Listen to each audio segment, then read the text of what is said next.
তো দাদুর নাম বলছে দাদুর নামও কে জানে রে দাদুর নামও কে জানে আচ্ছা বাপ আজকালকার ছেলেগুলা দেখছো দাদুর নামও খেয়াল নাই গেলে বাপি আদারকে এমন সরু আর কি বলবো যাই হোক এটা শোনো রে দাদুর নাম খেয়াল থাকুক না থাকুক আমার এই ইশারা থেকে তো বলতে পারবে যে এটা কিসের ইশারা বটে পুষ্পরাজ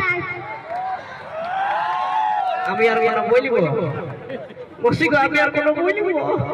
নিজের দাদুর নাম জানে না কিন্তু ইশারা থেকে বলে দিয়েছে বাবা পুষ্পরাজ শোনো রে পুষ্পরাজ ঝুঁকেগা নেই নাকি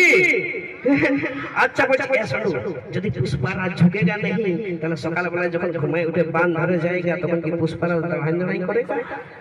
তখন তো পুষ্পরাজ এরকম করে ঝুঁকনা পড়ে যায় তখন তো দেখ করে বাহ শোনো রে যা তো দুটো শাশুড়ি হবে যা একটা তোর বাবাকে তুমি